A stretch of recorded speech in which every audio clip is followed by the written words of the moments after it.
За бүгдээрээ сайн байцгаана уу? Энэ 5 дахь өдрийн минь төргий.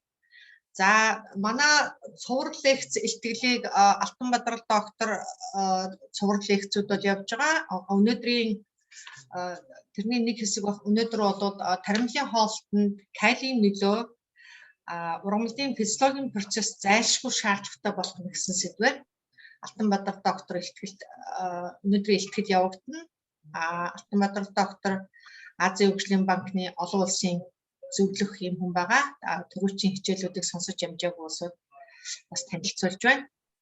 За ингээд Алтанбаатар докторгоо илтгэлд авъя. За бүгдээрээ сайн байцгаана уу? Өглөөний мэнд хүргье. За Ганагийн танилцуулснаар би 3 дахь лекц та бүхэнд тавьж байгаа. Тэгээ дараагийн лекц маань 7 хоног боловч ажил замжихгүй учраас хойшлуулахаар ярьчлаа 8 сард.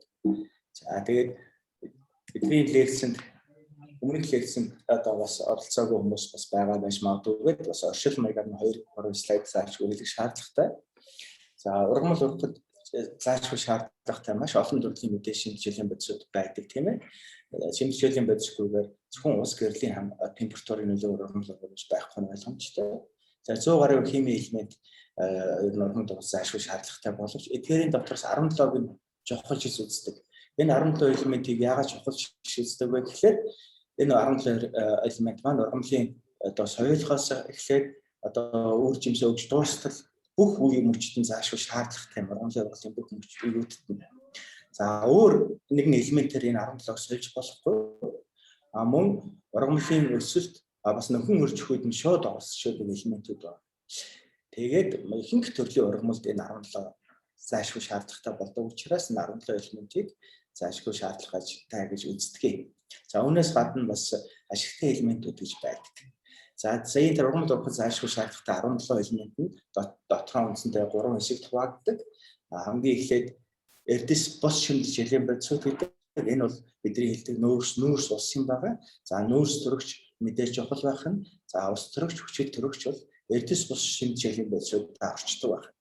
Харин үлдсэн 14 шимтгийлийн бодисын 2 хуваадаг. За 6-г нь макро шимтгийлийн бодисууд, 8-ын микро шимтгийлийн бодисууд 2 хуваачиж байгаа. Макро гэдэг шалтгаан маш ихээр ургамал тавилагддаг гэсэн санаа. Микро гэдэг нь өчүүхэн бага хэмжээгээр ургамал тавилагддаг гэж үздэг. Тэгэхээр ерөнхийдөө энэ саяын дурдсан 17 энэ химийн элементүүд маань бүгдээрээ ихч багч зайлшгүй ургамал шаардлагатай элементүүд болно. Тэгэхээр би энэ удаагийнхаа цуврал лекцээрээ айлуулахаар одоо макро болон микро шинжилгээлийн бодисуудын ургамалд ашигтай. Яагаад ашигтай? Энэ ургамалд яаж ашиглагдгийг бас шинжилгээ ухааны талаас ямар хэмжээнд судлагдсан тийм ээ. Тэгээд практикийн ач холбогдол нь юу гэдэг айлуулахаар одоо та бүхэнд хүртээмжтэй хэлбэрээр лекцтэй бэлдээ явж байгаамаа. За би одоо Монголын тариалан системийн үндэсний холбоотой ярилцаад 4 цуврал лекц бэлдээ гэж тохирсон. Энэ 4 чухал лекцийнхаа 3 дахь лекцэнд өнөөдөр одоо тавих гэж байна. Эхнийх нь бол азотын тухай байсан, 2 дугаарх нь фосфорын тухай байсан, 3 дугаарх нь өнөөдрийн тавих калием тухай. Ягаад азот, фосфор, калийг чухалчилж авч үзэж байгаа вэ гэхээр одоо тариалан хэрэглэгчид бүгдээр мэднэ NPK гэж ярьдаг. Энэ бол ургамалд зайлшгүй шаардлагатай үндсэн химийн бордоонууд азот, фосфор, кали. Тэгэхээр энэ үндсэн химийн бордоонуудын тухай энэ лекц орчоод за тэгээд үлдсэн бодисуудаар нь тусдан бас нэг одоо үлдсэн макро болон зарим микро бодисуудаар тусдан лекц орё гэж зорьсон юм аа. Тэгэхээр өнөөдөр миний тавих 3 дугаар лекцэн таамагныг давтаа суугаад тэгээд сонирхсан асуулт байвал лекцийн дараа бас үлдээд асуултанд би чадсан мэгээр хариулж болно. За таримлын хоолтонд калием нөлөө калием ургамлын физиологийн процесс аашгүй шаардлагатай болох нь гэдэг дээр эхний орчил болоо товчхон зүйл та бүхэнд хэлж өгье. Калием ургамлын хэвийн өсөлт хөгжилтөнд их хэмжээгээр заашгүй шаардлагатай бодис гэж тооцогддог. Яагаад вэ гэхээр калием ургамлын хэлбэр, хэмжээ, өнгө цус, амт зэрэг бас үнэрт ч гэсэн чухал нөлөөтэй ийм химийн бодис. Өөрөөр чанарын талаасаа ургамлыг чанартай болгох талаасаа бас их чухал үүрэгтэй байхад өнгөрсөн азот, фосфор хоёроос бас нэг өрнөж шин чанар. За мэдээж уургийн нийлэгчлэлт болон олон төрлийн уургийг идэвхжүүлдэг. За уур гэдэг маань бидний хүнсэндээ хэрэгжилж байгаа одоо органик бодисууд. Тэгэхээр энэ органик бодисуудыг бий болгох дээр нь энэ органик бодисуудыг бий болгож байгаа процесс энзимүүд буюу ферментүүд маш ихээр оролцдог. Энийг идэвхжүүлж байхад кайл нөлөөлдөг байна.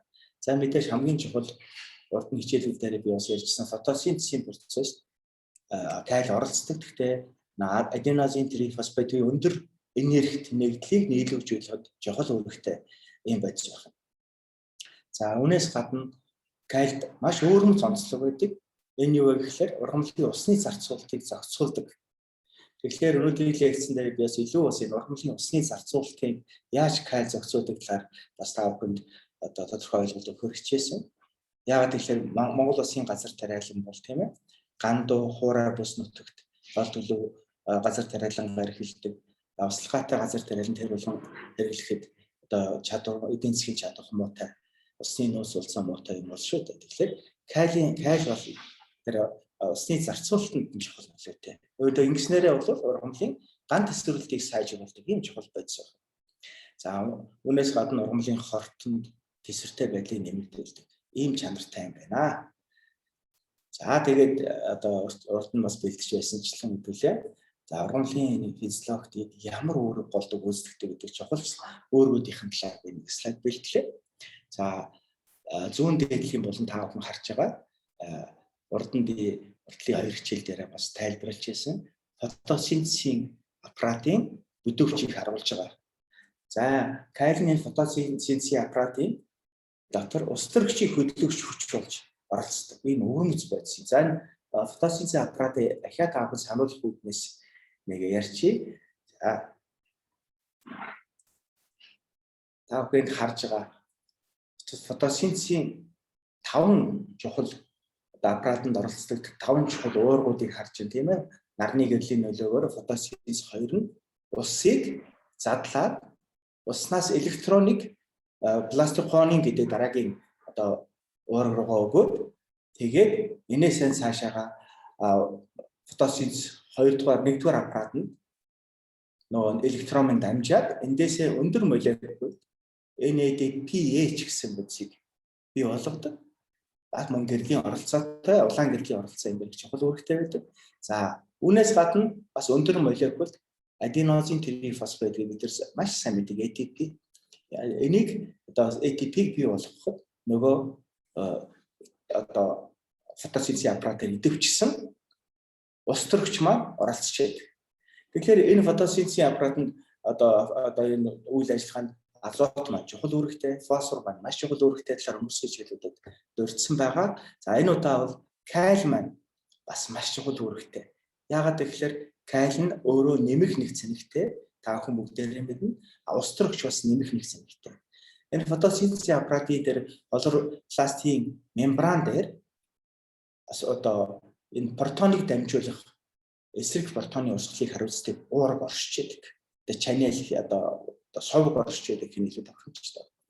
Энэ сувгаар ус төрөгч болон калиум солилцож байдаг. Тэгэхээр каль байхгүй бол ус төрөгчийн он энэ тайликодын дээр одоо би та бүхэнд урд нь харуулж байсан тийм ээ хлоропластын бүтсэн дотор байдаг одоо чухал одоо тайликод мембран гэж үүдэг. Тэр тайликодын дотоод хэсэг гадаад хэсэг гэж ярьж байсан тийм ээ. Тэгэхээр тайликодын тэр мембран дотор нь тайликод дотор байгаа ус төрөгчийг гадагшлуулахад кайл маш чухал үүрэгтэй.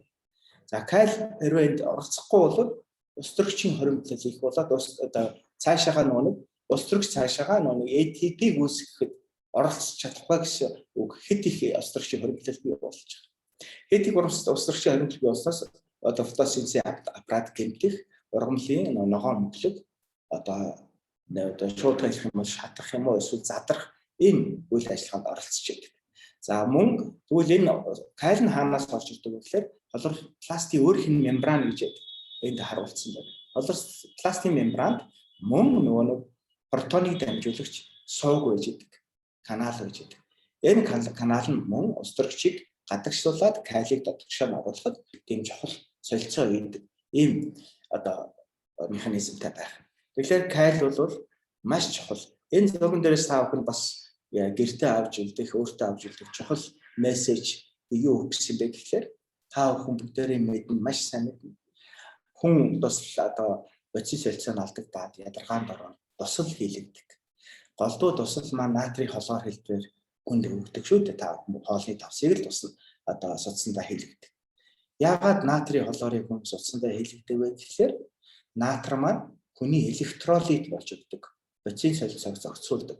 Соронзон орныг хэвийн бий болгодог. Соронзон буюу одоо юм ионы орныг нь хэвийн байдалд шилжүүлэхэд маш чухал үүрэгтэй натрийн ион. Харин ургамалт эсрэгээрээ калий ион электролит нь болж өгдөг, натр биш. Та одоо энэ фотосинтезийн бүдүүрчээс тодорхой харж байгаа. Энэ бол бодис солилцоо ялангуяа ионы солилцоонд калий тэгэхээр тийм чухал. Тэгэхээр хүнд бол натр одоо бодис солилцоонд нь электролит болж өгдөг бол ургамалт калий бодис солилцоонд нь электролит болж өгдөг байна. Тэгэхээр та бүхэн эргээд калийн талаар бас мартахгүй байх байхаа гэж бодож байна. За зургийнхаа доотлын болон шилжиж энэ зүүн доотлын болон за та бүхэн зурган дээрээс тодорхой харж байгаа старч буюу сардуул бай бүгдээрээ мэднэ тийм ээ. Энэ өндөр молекул нүүрс ус нь нэгдэл. Өндөр молекул нүүрс ус нэгдэл нь сардуулыг одоо бий болгоход олон төрлийн маш олон тооны ургуулж өгдөг. Энд калий маш чухал идэвхжүүлэх нөлөөтэй. Та бүхэн өмнөх фосфорын хичээлээс санаж байгаа бах. Ургамалт калийн цикл буюу калины одоо оруулжийн томд цикл байдаг. Энэ бол амьдралыг тэтгэх цикл гэж хэлж байсан. Та бүхэн санаж байгаа бол калины циклийн одоо эцсийн бүтээгдэхүүн сахар байдаг гэж ярьсан тийм ээ. Одоо энэ дээр ингээд сукроз гэж би тэмдэглэсэн байна. Тэгэхээр энэ калины циклээс гарсан сахар нь маш олон төрлийн өндөр молекул нэгдэл үүсгээд хамгийн өндөр молекулд нэгдэл болох сардуулыг бий болгож байдаг байхгүй юу? Тэгэхээр энэ бол хүний болон амьд организмын нүүрс усны их үсгэр. Бид нар сардуулыг олон төрлийн ургамлаас авч өөрийнхөө нүүрс усны хэрэгцээг хангаж байдаг шүү дээ. За хамгийн наазах нь бидний өргөн хэрэглэдэг төмснөөс маш их авдаг юм нь үр тариа, буудай, гурилан төрөл сардуул байдаг шүү дээ. Ургамлын ногоон эдэрхтэн төрөл сардуул байдаг. Тэгэхээр калины сардуулыг нийлүүлж оролцдог олон төрлийн энзимийн генийхэн төвшөнд ялгарлыг нь хариуцж яадаг байна. За жишээлбэл энэ дээр би 3 төрлийн энзимийг нэрийг бичсэн байна. Суcrose synthetase, starch synthase, за тийм AGP phosphatase гэсэн. Одоо энэ юу adenosine diphosphate glucose phosphorylase юм шиг. Phosphorylase энэ одоо 3 төрлийн одоо өөрийн гений төвшөнд нь хянаж байдаг. Тэрийн ялгарлалтын сайн ялгаруулж байдаг гэсэн үг би нэг сум зурцсан байгаас энэ юу гэхээр өөрийн ялгарлалтыг идэвхжүүлэхэд калий тийм чухал нөлөөтэй гэж ойлгож байна. За дараагийн нэг чухал зүйл би та бүхэнд өмнөх слайдн дээр дурдчихсан. За зургийнхаа баруун дээдлийн болон хараарай. Энэ бол ургамлын амсрын зургийг та бүхэнд харуулсан байдаг. Ургамлт бол амсар байдаг. Одоо нэгдсэн хаагдсан энэ амсрын зургийг та бүхэн дээр харж байгаа. Энэ хаана их байдаг вэ гэхээр ургамлын навчны доотлын гадаргуунд нь байдаг. Яг хүний ургал шиг нэгдэж хаагддаг. Энэ бол ургамлын амьсгалын гол эрхтэн. За үүнээс гадна амьсгал гэхэлэр та бүхэн мэдж байгаа тийм ээ. Ургамл хүч төрөгчийг ч амьсгалдаг, нүүрс хүчлийг ч өөрөө авдаг тийм ээ.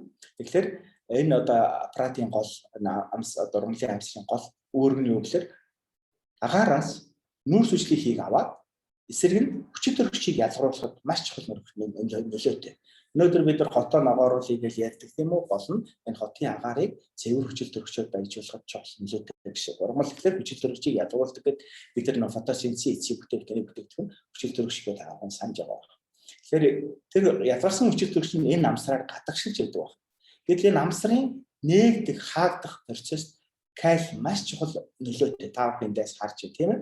Калий энэ амсрын энэ одоо хөөх энэ процесс маш чухал үүрэгтэй. Калий амсарт орсон амсар хөөгөө калий хөөсөн амсарт ус диффьюзер буюу идэвхгүй хэлбэрээр гаднаас шингэж орж идэг. Тэгэхээр энэ түрүү ярьсан усны одоо зохицуулалтын чухал нөлөөтэй эндээс нь харагдчих. За калий орсноосоо эргээд ус төрөгч ялган гарч байгааг та бүхэн харж байгаа. Тэгэхээр энэ амсар дээр нөө пластид, фотосинтезийн пластид үлдэр байгаа. Одоо та бүхэн нэгдүгээр эхний зурган дээр тэр ногоон онгийн пластид энэ дээр ингээ байж байгаа. Энэ дээр чинь нөгөө ATP ялгарч байгаа гэдэг нь харагдаж байгаа биз? ATP ялгархад эндээс урандаа харж улс төрөгч бас ялгарч байгаас гадагшаа одоо тэр нь энд харагдаж байна гэсэн. Кайл орохлоор улс төрөгч гадагшаа ялгарч байгаа гэсэн санаа. Кайл орсноор эсийн хамсар хөөгөөд нээгддэг. Харин хоёр дахь зургийг харъя. Кайл гадагшаалснаар ус бас цуг гадагшаалдаг. Ус нь цуг гадагшаалдаг. Тэгэхээр эсийн хамсар хаагддаг. Гэхдээ энэ процессыг юу чухал мэдээтэй вэ гэхээр энэ улаан бодис ABA гэсэн бодис чухал мэдээтэй. Энэ абсцисик асис гэсэн ацид гэсэн. Монголоор эдэлэг хүчээч гэж нэрлэдэг. Энэ бол ургамлын ган тесвэрлэлтэнд хамгийн чухал үүрэгтэй бодис. Ургамал гантай нөхцөл ургахлаар ургамал аяндаа ган тесвэрлэгдэхийн тулд абсцисик ацидыг энэ ABA-г ялгаруулаад энэ хаана очдог вэ гэхээр ургамлын амсарт очдог. Тэгэхээр хаачдаг байна.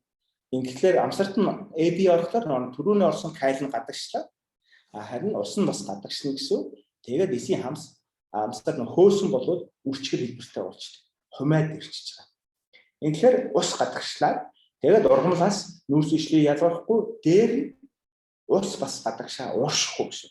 Ингээд ургамал маань зөвхөн амсараас нь ялгарч байгаа боловч ургамал доторх ус гадагшлахгүй тэр амсар нь хаагдчихлаа гэсэн санаа энэ дээр харагдаж байгаа. За тэгэхээр энд бол та бүхэн харж байгаа. Ерөнхийдөө энэ амсрын үр нь нүүрс ишлихийг оруулах, хүчил төрөгчийг ялгаруулах боловч одоо энэ төргөр амсрын төргөрийн байдлаас шалтгаалаад ус гадагшлахгүй байх юм зохицуулгатай. Энэ зохицуулганд кайл тийм чухал үүрэгтэй байх нэ. За дөрвөн бие устдж байсан кайл нь амд чанар одоо өгнөр эсийн тэглэлт яоны солилцоо ауксины ашиглалт эсийн тохиолдол зэрэг чухал үүрэгтэй гэдэг бас хэлжсэн. За ауксины дотроос мэдээж таах ихэнх юмс ойлгогдсон ба ауксины ашиглалт гэдэг нь юу гэхээр ауксин бол ургамлын өсөлтийн гормон гэдэг ялангуяа ургамлын үндсийг их хэмжээгээр нь ургуулахад чухал үүрэгтэй юм гормон. Энэ ургамлын навчин синтезлэгдээд тэгээд үндэс рүү зөөвөрлөгддөг юм чухал гормон. Тэгэхээр энэ ауксины ашиглалт нь бас кайл чухал нөлөөтэй байх нэ. За мэдээж сая хэлснээрээ цаашаага үндэсний ургуулалт нь сайн эсийн хамны усаарлыг нэмэгдүүлдэг, мөн ган тесвэрлэлтийг сайжруулж өгдөг ийм чухал бодис байх нь байна. За шинжилгээ ухааны жоохон бүтээлийн жижиг хэсгээс танилцъя. За ургамлын эбиотик одоо би энэ дээр жоохон буруу бичсэн байж магадгүй. Энэ бол эбиотик хямрал гэж юу хэлж байгаа вэ гэхээр одоо байгалийн биш үзэгдлээс болсон хямрал гэсэн үг. Одоо органик биш хямрал гэх юм. За энэ юу гэхээр нэг халуун, хүйтэн, давс, одоо салхи ч юм уу. Энэ бүхэн эбиотик гэж нэрлэдэг хямрал гэж нэрлэдэг. Харин эсвэргээрээ амьд организмтай харьцах биологийн одоо үйл ажиллагаа одоо харьцаж үүсэх хямралыг биотик хямрал гэж нэрлэдэг. За тэрний үгээр одоо микроорганизм ч юм уу, өвчин ч юм уу тийм ээ. Энэ бүх үйл ажиллагаа танд биотик хямрал гэж нэрлэдэг. Тэгэхээр энэ биотик биш хямралын гэсэн санаа эбиотик гэдэг. Даван туулахад кайл чухал үүрэгтэй байх нэ. За та бүхэн нэг эбиотик тесвэрлэлтэй чанар гэдэг нь юу гэхээр ган тесвэрлэлийн чанар байгаа. Монгол улсад маш хэрэгтэй. За кайл нь гантай нөхцөлд эсийн төргөрийг хадгалах. Сая та бүхэнд ургамлын амсар дээр ойлгогдсон тийм ээ. За осмос буюу төргөрийн осмосын даргалтыг зохицуулах, аквапорийн уургийн үйлчлэгийг зохицуулах, энэ усыг гадагшлуулдаг, усыг дотгошлуулдаг хариуцлага уурга байдаг. Зөвхөн усан зориулсан усыг одоо идэвхтэй хэлбэрээр наашчин дамжуулдаг уурга. Үүний үйл ажиллагааг зохицуулж өгдөг. За хуурай нөхцөл кайлийг хэрэглэснээр үндэсний ургалтыг нэмэгдүүлээд үндэсний гадаргууг нь ихсгэх юм шиг олон садаалсан, олон өвсөн цэргүүлснэ кайл хийхлээр. Тэгэхээр ургамлын үндэсний ус шингээх чадвар нэмэгдчихэж байгаа. Тэгэхээр ургамал ганц тесвэрлэх үндэс нь шин чанар бас энэ дээр харагдаж байна. За энэ хажуудалд нь дөрвөлсөн зурган дээр би тодорхой харуулж байгаа. За энэ дээр чихтэй нөхцөлд кайл маш бага микро төвшөнд хэрэглэснийг та бүхэн харж байна. 0.2 ммол кайлыг хэрэглэхэд хуурай нөхцөлд хэрэглэсэн чихтэй нөхцөлд хэрэглэснээ харьцуулахад хуурай нөхцөлд одоо услаа нөхцөлд ургамал богинохон ургаа, жижигхэн ургаа, ерөнхийдөө шарлаад үндэсний өсөлт нь багасаад муу ургасан байгаа. Тэгвэл яг энэ нөхцөл чихтэй болон хуурай нөхцөлд кайлийнхаа бордоог илүү хийгээд өгснийг харж байна. 0.4 гэсэн миллимолоор. илүү их хэмжээр хийж өгсөн байна шүү дээ. За энэ тохиолдолд яасан бэ гэхээр нөгөө таахан хуурай гэсэн зургийг харьцуулаад харчих.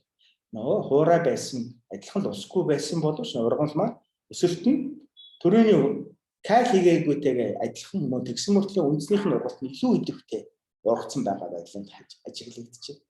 За энэ юу хэлж байгаа вэ гэхээр одоо манай орны газар тариалан практик кайлын бордоо үнэхээр чухал. Бид нар урдлын хичээлүүдээр би бас дурдж байсан. Одоо эрдэс бордоогоос татгалзах ойлголт яваад байгаа сүүлийн үед органик бордоо сайхаа зөвхөн бууцаар спортын гэж яриад байгаа тийм ээ. Тэгэхээр тийм юм биш ээ. Ургамал маань зайлшгүй эрдэс бордоог хэрэглэж байх ёстой гэдэг. Энд дээр бас таахаас дахин сануулж хэлье.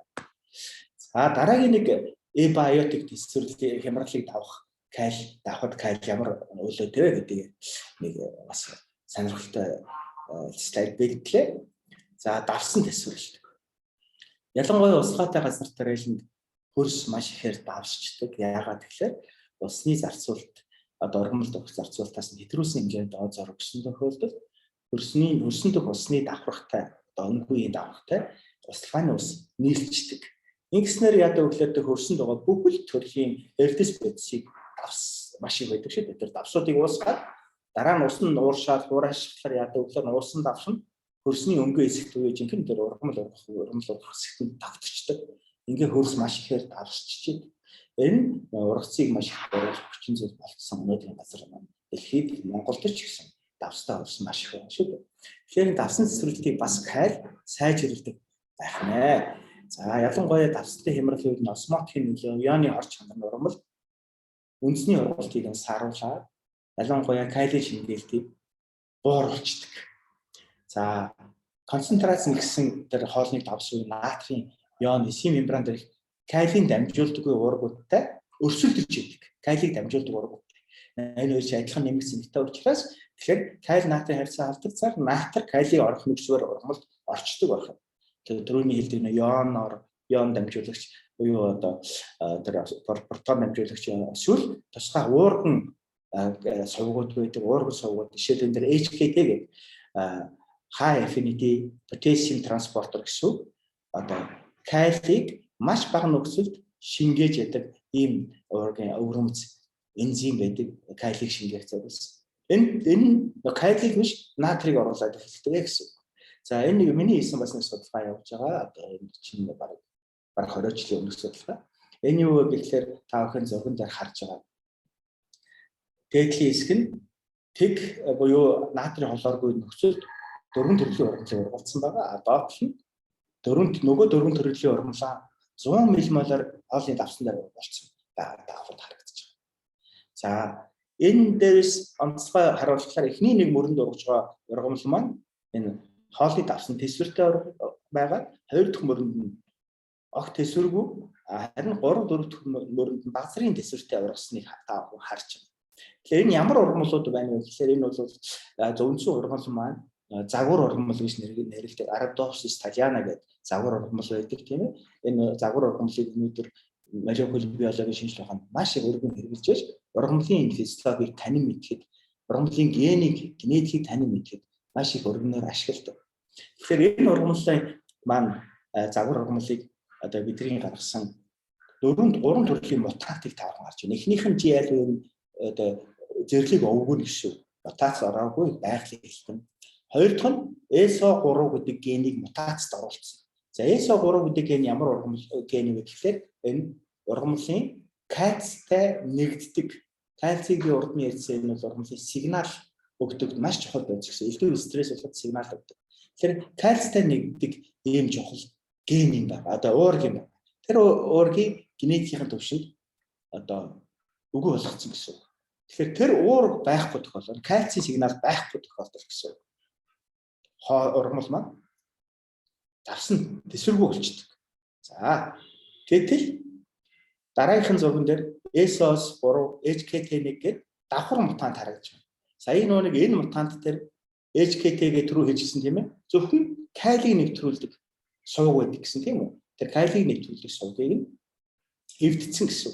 Энд нь кайлыг нэвтрүүлдэг сувг нь хоёр дахь ургамлаар байгаа шүү дээ. Тэгээ кайлыг нэвтрүүлдэг тэр сувгийг эвдчихлээр кайлж орохгүй бас наатарч орохгүй гэсэн санаа. Тэгэхээр ургамал маань баг зэрэг давсан төсвөртэй. Энэ бол дангаар нь хяналт маягаар нөгөө нэг кайлыг нэгдсэн, кайлын нэвтрүүлдэг уургийг нэгдсэн мутант гэсэн. За ингэхээр эндээс тавхан бас тодорхой харж байна. Наатар гэдэг маань кайлтай өрсөлдөж ургамал шингээгдэг. Тэгээд ургамлыг төсвөргүй болгодог байна. Тэгэхээр кайл гэдэг маань ямар чухал элемент юм бэ гэдгийг та бүхэн давсан төсвөрлөлтөөс одоо жишээнээс та бүхэн давсан төсвөрлөлийн жишээнээс харчихлаа. За дараагийн слайданд оръё. За кайлын оюун тэгвэл дэлхий дээр одоо хөрсөнд ямар байдлаар байдгийг гэдгийг одоо жаахан шинжилгээ ухааны ойлголтоос устдаа нэг практик ойлголт руу харцгаая. За хөрсөнд агуулгадах нийт 20 тонн кайлын тийм ээ. Хөрсөнд ерөнхийдөө ойролцоогоор 20 тонн кайл агуулгадж байдаг. Тэгэхдээ энэ ургамалд ашиглагдахгүй хэлбэр агуулгадж байдаг. Хаана агуулгадаг вэ гэхээр гялтган нуур жонш зэрэг одоо цахиур чулуулагт маш ихээр кайл агуулгадж байдаг. Энийх нь бараг тэр 20 тонн гад байдаг кайлынх нь бараг 90-98% одоо ийм чулуулагт хөдөлгөөнгүй хэлбэрээр одоо чулуулагт одоо чулуу хэлбэрээр кайл байдаг юм шүү дээ. Харин энэ салхи усны нөлөөгөө эдлэгдэлд ороод за тэгээ кайл нь бага хэмжээгээр ялгарч идэг. За ургамалд ашигладаг кайл нь ерөнхийдөө кайл ион байдлаар ашиглагддаг гэдэг санаа юу вэ гэхээр түрүүн та бүхэн урдлын хичээлээс харж байгаа азот нь ион хэлбэрээр биш, фосфор нь ион хэлбэрээр биш ургамал шингээгддэг шүү дээ. Санах юм бол азот нь нитрат аммон хэлбэрээр, нитрат хэлбэрээр аммон хэлбэрээр шингээгдсэн бол би даасан азот биш гэсэн үг. Харин фосфор нь та бүхэн мэдж байгаа тийм ээ. Фосфорын хүчил хэлбэрээр шингэдэг. Бас л ион жиж шингэл л дээ. Гэхдээ фосфор дангаараа орохгүй биш. Кайл ургамалд дангаараа бас орохгүй давс хэлбэрээр ордог. Тэгээд задлаад одоо та бүхэн 3 төрлийн давс харагдж байна. Кайлын холоор сульфат кайл, нитрат кайл гэсэн 3 төрлийн кайл харагдаж байна. Тэгээд энэ холоор сульфат, нитрат нь бүгдээрээ бас ургамалд ашиглагддаг ионууд багтуу. Тэгэхээр ийм хэлбэрээр ургамалд ашиглагдах хэлбэр шийддэг байна. За гэхдээ бас энэ ургамалд ашиглах хэлбэр нь ургамалд буцаад ашиглагдахгүй хэлбэр одоо ашиглагдах хэлбэрийн хооронд байнга шилжиж идэг. Энэ хөрсний шин чанартай холбоотой. Хөрсөнд одоо кайлыг одоо шингээдэг гэсэн хэлбэр байдаг. Ялангуяа шаварлаг хөрсөнд кайлын шаварлаг хөрсөнд одоо шаварлаг хөрсч юм маш их хасах цэнэгтэй шүү дээ. Тэгэхээр кайлын өөрөө нэмэх цэнэгтэй учраас хөдөлгөөнгүй барьцаалагдаад байдаг. За ийм учраас одоо шаварлаг хөрсөнд эргээд бас баригдчаад байдаг. Гэхдээ энэ нь бол ургамлын одоо баригдсан шаварлаг хөрсөнд баригдсан кайл нь хөрсний одоо шинжилгээгээр тэр болгон илэрдэггүй хөдөлгөөнгүй хэлбэртээс орчдөг байна. За тэгээ энэ талаар одоо шаварлаг хөрсний одоо онцлог шилжсэн талаар жаахан дэлгэрэнгүй дээр харуулъя. За шаварлаг хэлбэр баригдж байгаа энэ дээр та одоо харагч байгаа энэ цэнхэр өнгөтэй маань одоо шаварлаг хэсэг баригдсан кайлуудаа гэсэн. Энэ бол хөрсний шинжилгээр илэрхгүй. Харин шаварлаг хөрсний гадаргууд баригдсан кайлуудыг та бүхэн энэ дээр харж байгаа. За тэрний юу гэхээр одоо энэ усан алдсан кайлууд энэ бол хөрсний шинжилгээгээр одоо илэрч идэг. Ийм хэлбэртэй кайлын одоо хүмүүс илүү хурдан ашиглагдаж байдаг байна. За тэгэхээр энэ шүүс усан хөрсний шинжилгээ илэрдэг. Нөгөө энэ том улаан кальц байх нь тийм ээ. За харин за энэ бол бас бидэрт юу гэж хэлдэг вэ гэхээр одоо хөрсний судлалын шинжилгээ ухаанд солилцох кайл гэж нэрлэдэг. За эндээс тэгэхээр та бүхэн тодорхой харж байгаа гэхээр кайл маань хэдийгээр хөрсөнд бас 20 тонноор агуулгадсан гад ургамалд маш бага хэмжээгээр шаардлагатай ашиглагддаг байх нь. Тийм учраас ахин хэлэхэд кайлын бордоо маш чухал байх нэ. За өөр кайл хаана байдаг вэ гэхээр кайлын бордоор ирээд дурдчих. За кайлын бордоо маань одоо холоор хэлбэрээр байдаг, сульфат хэлбэрээр байдаг. Сульфат магн хэлбэртэй давхардсан юм бас бордоо байдаг байх нь тийм ээ. Нитрат кайл, сульфат кайл анатос тусдаа бас байдаг байна. За энд агуулж байгаа кайлын агуулмжийн хэмжээг та бүхэн харж байна. Тэгэхээр ер нь эрдэс бордоор гэсэн кайл маань ургамалд эхний жилдээ 20-60% нь ашиглагддаг. Тэгээд 2 дахь 3 жилдээ үлдсэн хүн ашиглагддаг. Тэгэхээр одоо эрдэс бордооны этикетхэн дээр одоо хаягийн дээр хараад ямар хэмжээгээр одоо бордох гэдэг тэр заавраар л ашиглах хэрэгтэй. Тэгээд тэр нь ямар вэ гэхээр ургамал ашиглагдсан 20-30% ашиглагдана л гэсэн. Тэгэхээр тодорхой хэмжээнд 2 дахь 3 дахь жилдээ өргөжлээд ашиглагдах бас болцоотой юм байна гэдгийг та бүхэн ойлгож авах хэрэгтэй. За өөр калины чухал их өсвөр нь мэдээж бууц, ургамлын үлдэгдэл, органик үлдэгдлүүд, бууц, гамлын ялгцууд маш ихээр калийг бас агуулж идэг. За калиныг нэг онцлог нь өмнөх үзсэн азот фосфороос ялгаатай онцлог нь уур шат алга болчихдог. Одоо азот бол уур шат, фосфор гэдэг органик хэлбэртэй баригдчиад ургамал шингээдэг гэж хэлжсэн шүү дээ. Калин харин усанд их хурдан уусдаг. Тийм учраас ургамалд ашигладаг хэлбэртэй хурдан шилждэг. Ялангуяа энэ бууцсан дах одоо калин 80% нь эхний жилдээ ургамалд ашиглаж. Тэгэхээр ургамлыг бууцаар бодвол калийг бас их хэмжээгээр өгж явах нэ гэсэн. За тэгээ 10% нь 2 дахь жилдээ 5% нь 3 дахь жилдээ ашигладаг. За үүнээс гадна яг сайлын үнээс гарч байгаа өхрийн баас нь ялгцсан бас кали байдаг байна. 1 тонн одоо өхрийн баас нь 4 кг кали эсэл агуулж байдаг байна. За энэ дээр нэг юм санаад орчих. Өмнөх хичээлээр би таавах нь гэрийн даалгавар бичсэн тийм ээ. Одоо фосфор дээр фосфорын эслийг P2O5 гэж бичигдээ явж байна. Яг энэ дээр бас давхар гараад ирлээ. Кали эсэл. Өмнөх слайдн дээр калимд авс хэлбэрээр ургамал ашигладаг, яа хэлбэрээр ашигладаг гэсэн бүрт энэ дээр ахаад кали эсэл хэлбэрээр би бичсэн байгаа. Тэгэхээр өмнөх асуултыг одоо гэрийн даалгавраа авсан улсууд хариулсан бол энэ ягаад кали 2O гэж бичигдсэнийг ойлгож байгаа. Гэхдээ би хичээлийн хард одоо та бүхэндээ ярилцвал одоо энэ талаар бас тайлбарч өгье. За мөн шингэн ялгцсанд буюу одоо үнэний шээсэн юм эсвэл тэр бууцны шингэдэн одоо баасан шингэнд нь бас агуулгадж байдаг байна. Тийм ээ каль. За 1000 литр шингэн ялгцсанд 2.4 кг каль агуулгадж байдаг байна. За калийн бордоог хэрэглэх талаар бас дараагийн хичээлд слайдн дээр бэлтлээ. За калийг бол ургалтын өмнө нэгэн бүдэн зарцах маягаар өгч болно тийм ээ. Одоо маш урт усан дуусаад хөрсөн дээр шингэдэг. За ингэсэн тохиолдолд нэг жахан муу тал нь калийн бордоо хөрсөнд баяжаад программыг маш их хэмжээр өдөөж ургуулдаг. Харин калийг үрээ суулгахдаа яг өөрийнхөө одоо энэхний зурган дээр харагдаж байна тийм ээ. Өрнийхөө хоёр талаар хэрэг калийг хийж өгөх юм бол илүү үндэсний тухайн ургамалдаа ойрхон одоо үндэс рүү нь одоо болж өгснөөрөө каль маань илүү одоо сайтар одоо тухайн ургамалдаа ашиглах юм боломж нь тарим ургамал ашиглах боломж нь нэмэгдэх нэ. За та бүхэн энэ зурган дээр тодорхой харж байгаа тийм ээ калийг яаж бодож өгч байгаа талаа. За калийн бордооны тарим ургамалд нөлөөлөх байдлын талаар жаахан бас ярив. За Улаанбаатарын хувьд энэ зурган дээр та бүхэн харж байгаа. Эхний зурган дээр, дээдлийн зурган дээр каль хийгээ бордоогүй тохиолдолд, калиар бордсон тохиолдолд одоо болцсонгүй зэрэг төрөөх та бүхэн маш өөр одоо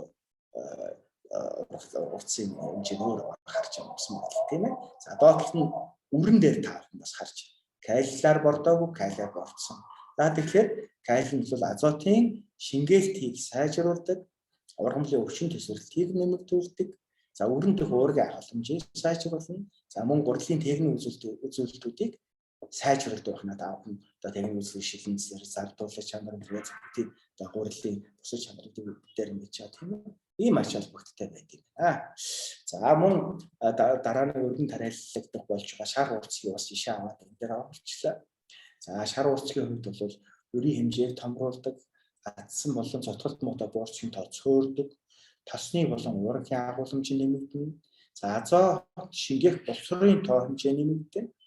Та бүхэн эхний хичээл дээр азотын хичээл дээр би буурц ургамлын талаар яагаад азот буурц ургамл яаж шингээгддэг тийм ээ, ямар боловсролын тухай дэлгэрэнгүй явуулсан байгаа.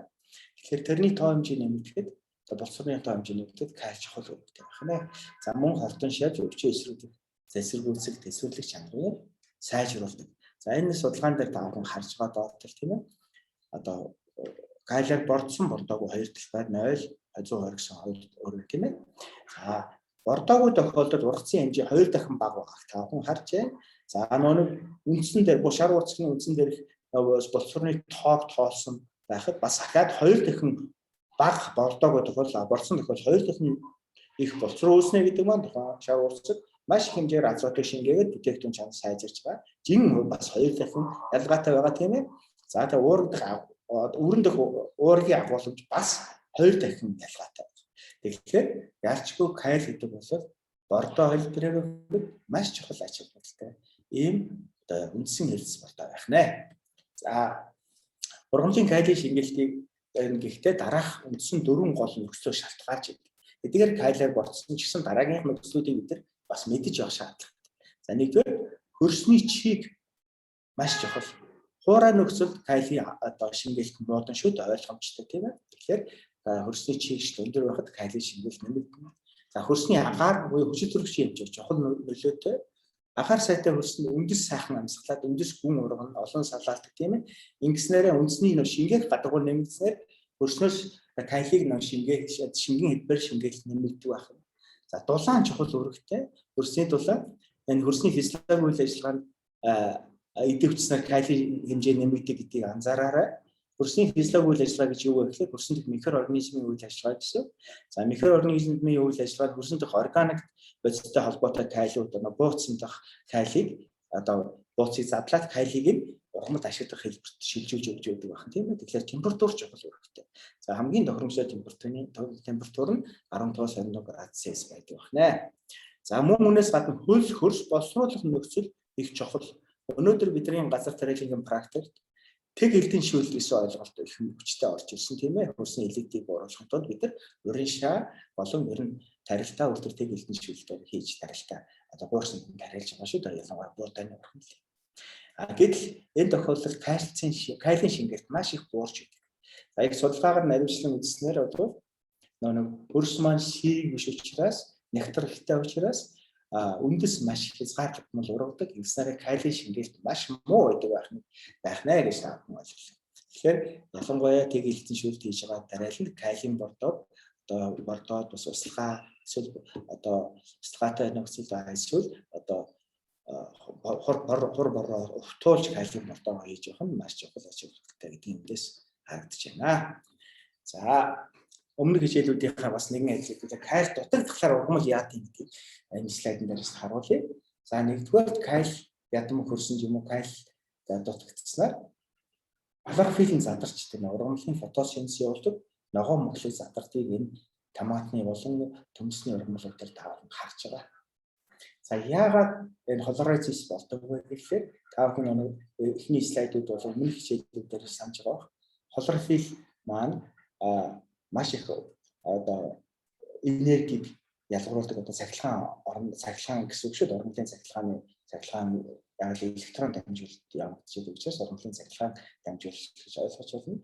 Электроны хоригдлол их үүснэ. Яг л нэг кайл маань ургамлын хлоропластын дотор орохгүйгаас шалтгаалаад кайл маань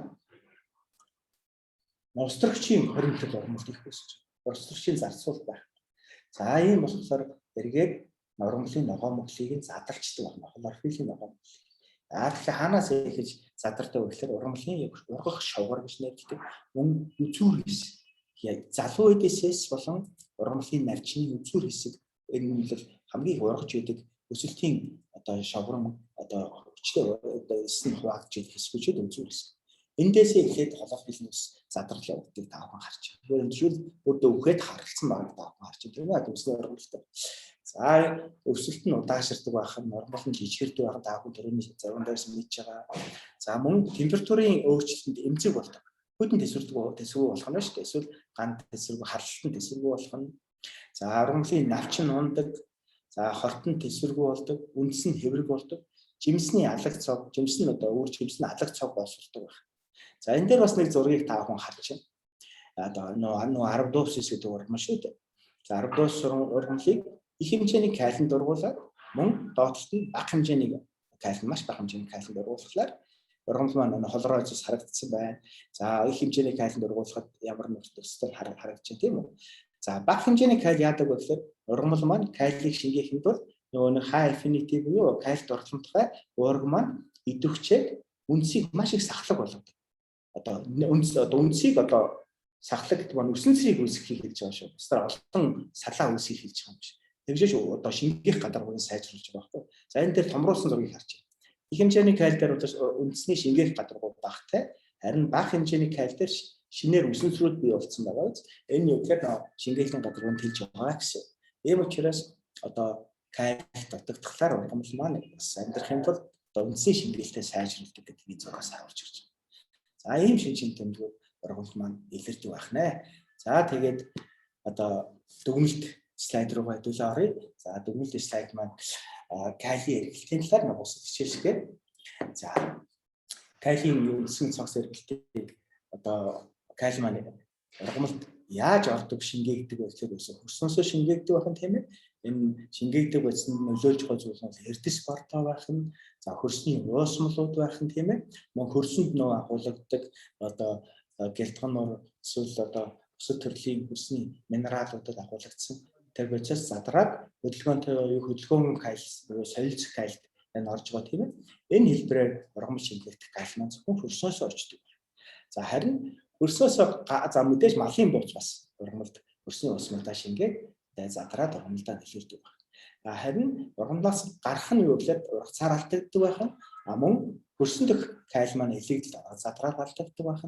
За одоо иймэрхүү байх юм тийм ээ. Мөн таримхын хөлдөгдөл маань эргээд хөрсөндөө болж өгөх юм бол засаад ургамалтаа калийг шингээх нэ.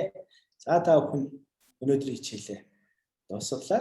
Дараагийн хичээл та бүхэнд баярлалаа. За тэгээ асуулт бол та бүхэнд хариулахад бэлэн байна.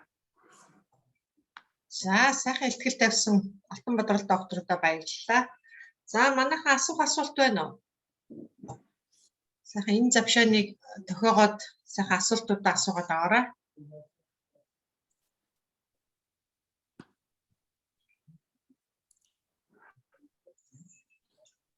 Өнөөдөр олон ороод ирсэн тийм ээ. Тий, өнөөдөр харин бүр 16 17 хүн ороод ирсэн байна.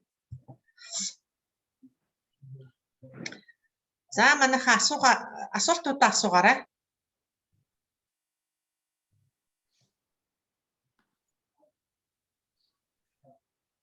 Алтанбаатар докторийн төрүүчийн илтгэлүүд сайт дээр тавигдсан байгаа. Тэрийг бас та нар нөхөд үзчихээрэй.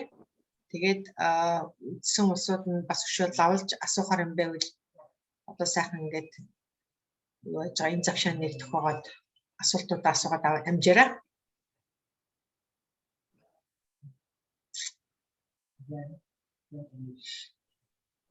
Та бүхэнд бас хэлэхэд тийм ээ. Та бүхэн өнөөдрийн миний лекцэд ийм олол орсон бас их баярлж байна. Өмнөх лекцүүд маань 5 6 хүмүүс байсан бол өнөөдөр 14 5 байгаад би бас талархаж байна. Тэгээд магадгүй одоо та бүхэн өөрсдөө тариаланчдын холбоонд нэгдэж орсон хүмүүс гэж би ойлгож байгаа. Тийм учраас одоо миний зүгээс энэ талаар та одоо энэ чиглэлээр бүр наривчилсан хичээлж одоо оруулах хүсэл тавьсан би өөрөө чадчих хэмжээгээр бэлтгээд та бүхэнд бас мэдээлэл хүргэх бэлэн байгаа шүү гэж хэлээ. Өнөөдрийн хичээлтэй холбоогүй тийм ээ. Бас өөр энэ чиглэлд ургамлын шинжилгээ ухаантай холбоотой бас та бүхнээс ойлгохыг хичээдэг сонирхолтой зүйлүүд байвал бас надад тариаланчтай холбоотой хэмжээлээ мэдээлж болно шүү. Мессежинг дээр тэгсэн байна. Өмнөх азот болон фосфор илтгэлийг дахин үзэх боломжтой юу гэж сайтн дээр тавигдсан байгаа би хэлсэн. Бүх энэ илтгэлүүдийг рекорд хийгээд сайтн дээр тавигдчихж байгаа. Тэрнээс та нар нөхөд үзээрэй. Би Алтанбаатар доктороос нэг зүйл асуух гэсэн оюун дэлгэрэн. Тэгэхээр та бол өөрөө одоо гадаадд мэдээж олон жил ажиллаж байгаа Монголын нөхцөл байдлыг мэднэ. Тэгэхээр яг манай яг тариаланчдын хувьд ялангуяа бордооны тал дээр ер нь юун дээр алдах гад байдаг бол тий одоо яг ийм шинжилгээ ухааны нэлээ нарийн үндэслэлтэйгээр ингээд тайлбарлаж байна тий. Тэгэхээр тэрийг бол айгуул зүгээр яг нөгөө жирийн агрономчд бол айгуул ахaltaа яг нөгөө фермерүүдийн төвшөнд бас сайн ойлгохгүй ч юм уу одоо юу гэдгийг тийм байдлаас бас хандаж магадгүй. Тэгэхээр яг энэ болгон чинь нөгөө одоо гадаад орнууд бол шинжилгээ ухааны ололтыг ерөнхийдөө шууд үйлдвэрлээд нэвтрүүлээд явдаг гэж хардаг тийм ээ. Өөрөлдвөл фермерүүд нь бас нэлээд сайн мэдлэгтэй. Тийм ч учраас Израильд жишээлбэл одоо тэр хамгийн хөдөө аж ахуйн өндөр бүтээмжтэй ажиллаад байдаг. Гэтэл манайд бол бас яг тэр талаар жоохон сулбах шиг санагдаж байна. Би бол өөрөө яг фермерч биш л дээ. Тэгэхээр яг энэ тал дээр та яг энэ өнөөдрийн энэ яриад байгаа яг хүн фермерүүдийн одоо бүтээмжинд яг шууд нөлөөлөх талаас нь бас нэг хэдэн үг хэлээ. Тэр талаас нь бас зөвлөмж өгвөл гэж Юу тэгээд яг хөө тийм. Би яагаад энэ эрдэс шиг шинэ жилийн бодисын талаар хичээл авах болсон байх гэхээр яарчгүй би одоо манай дотоодын тариалан эрхлэгчид маань бас өөрийн практик үйл ажиллагаанаас ч юм уу болоод бас өөрсдийнхээ олж авсан мэдээллийн хязгаарлагдсан байдлаас болоод сүүлийн үед бууцаар л бordох ёстой гэж ойлголт маш их болсон. Эдис бодсон бол хортой юм гинлээ. За ялангуяа энэ дээр нэг том сенсац органик бүтээгдэхүүнүүдийн сенсац их гарч ирсэн л дээ. Тэгэхээр тийм учраас ерөөсөө би уран хоол хичээлтэй холбоотой ялангуяа бордооны ачаал байдлын талаар лекц авах нь зайлшгүй шаардлагатай юм байна гэж үзсэн. Тэгэхээр яг өөрөө чинь одоо асуултанд их баярлалаа. Яагаад эрдэс бордоо чухал болсон бай гэхээр байдаг гэхээр бууцаас одоо урмалт шаардлагатай зайлшгүй шаардлагатай нэг үндсэн бодисуудын нэг гол NPK авах нь маш бага байдаг хязгаарлагдсан юм. Ялангуяа азотоор бордочлоо гэж хүмүүс ойлгоод байдаг байхгүй юу? Бууц хийчихлээ. Азотыг бараг авч чадахгүй урмал. Бууцсан чинь азот нь байдаг. Ялангуяа бидний технологиуд шиг бууцыг удсан бууцаар бордохлоор илүү сайн ингэнлээ гэх тийм ээ. Сайн талтай яагаад гэвэл удсан бууц нь одоо хог гормолын үр үлдэгдэл байхгүй болно. Нөөдөр чи маш их амиак азоттой байсан учраас одоо маш их шүлтлэг орчин маш их шүлтлэг орчинтай болсон байдаг тийм ээ. Гэх мэт энэ бүхнээс шалтгаалаад одоо микроорганизм хог гормол нь айлал байхгүй болсон. Тэгэхээр ийм процесс болчихлоор хөрсөн дэх микроорганизм хоолж байгаа. Ургамлаа хоолж байгаа бол биш. Хөрсөн дэх микроорганизм нь эдэн хүчснээрээ ургамал нь тэр бууцаар задарлаасаа калий гарлаа тийм ээ. Калийг авч ашиглах чадвартай болж байна. Гэтэл энэ хооронд азот нь ууршаа алга болчихдог. Азот бараг үлддэггүй. Өнөө хий маягаар. Тийм учраас азотын бордоо маш чухал юм. Одоо эрдэс бордоо хэлж байгаа. За фосфор мөн адил. Фосфор бас давх хэрэггүй ургамал угаасаа фосфорыг авах чадвар маш муутай өөр. Тэгэхээр хөрсөнд фосфорд маань эргээд органик бодистой маш их барьцаалтаж үлддэг. Азотууд бол ууршдаггүй л дээ. Гэхдээ урдсандаа барьцаалтаа үлдчихдэг. Тийм учраас ургамал шингэх хэлбэрийн фосфорын бордоогоор эрдэс бордоогоор заашгүй борж өгсөн. Эрдэс бордоо гэдэг нь ургамал шингэх хэлбэрүүд нь байна гэсэн. Калий дээр мөн ялгаагүй. Хөрсөнд маш их калий байдаг боловч эргээд энэ ургамал ашиглагдахгүй чаддаггүй. Яг л хөрсний микроорганизмын үйл ажиллагаатай шууд холбоотой. Тэгэхээр эргээд бууцаар борцсон гэсэн тэр бууцсан дэх калийг нь микроорганизм задалж өгч байгаа. Тэгээд ургамал хэлбэр ашиглах хэлбэртэй давс хэлбэртэй болож гаргаж ирдэг байна. Тийм учраас тэр органик гэдэг ойлголтыг манай тариаланчид ялангуяа мэргэжлийн бас тариаланчид хэцүү ойлгох хэрэгтэй. Органик гэдэг үг маань зүгээр л одоо авилгаар ургамлын практика хэрэглэхдээ технологийн шаардлагаа сайн барина л гэсэн. Гербицид хэрэглэсэн бол гербицид хэрэглэснээс хойш хэд хоногийн дараа өөрөөсөө талбайд орох хэрэгтэй юм. Хэд хоногийн дараа ургацсан хурааж авах хэрэгтэй юм, тийм ээ. Бууц баш эрдэс бордоогоор бордсон тохиолдолд тийм ээ хизээ яг нормоор нь бордох хэрэгтэй. Хизээ бордох хэрэгтэй. Норм дозоо яг барина. Тэгэхгүй бол шил фосфор дээр хэд их одоо фосфорын бордоо ихсэн ургамал угаас авч чадах чадвар муутай учраас хөрсрөө угаагдаад хөрсийг маань бохирдуулдаг, нуур цөөрнө усыг бохирдуулдаг фосфор нь уурсаа. Тийм учраас эргээд бусад одоо микроорганизм болоод бусад технологи муугаар нөлөөтэй. Хүний эрүүл мэндэд маань нөлөөтэй. Тийм учраас технологийн сайн барина гэсэн. Тийм ч учраас өнөөдөр дэлхийн шинжилгээ ухаанд хөдөө аж ахуйн бизнес эрхэлж байгаа улсууд органик гэдэг үгнээс татгалзаад эхэлсэн. Органик гэдэг гоё үг байж болно. Тэгэхээр органик бүтээгдэхүүн гэж хизээш байхгүй маа гэдэг нь одоо үнэн гэж. Харин аль болохоор эсэргээрээ байгалийн эрүүл одоо natural гэж бид ярьдаг тийм ээ. Эрүүл хүнс гэдэг юм аа л одоо энэ бол ялчгүй үнэн мөн чанар эрүүл хүнс. Эрүүл хүнс гэдэг ойлголт нь технологийн үйл ажиллагааг газар тариаланчид сайн мөрдсөн гэсэн үг юм. Тэгэхээр эрүүл natural product гэдэг маань бидний лого болоод ирээдүйд цаашаа явах хэрэгтэй гэж хэлэх гэсэн юм аа. За баярлалаа. За баярлалаа. За өөр асуух асуултууд байвал саях дээр бас хичүүлээд нэмээд хэлэхэд энэ оюун төгрийн асуулт сая дээр бордон дээр яг нэг хичүүлээ хэлж гэхээр одоо органик тариал эрхэж болно.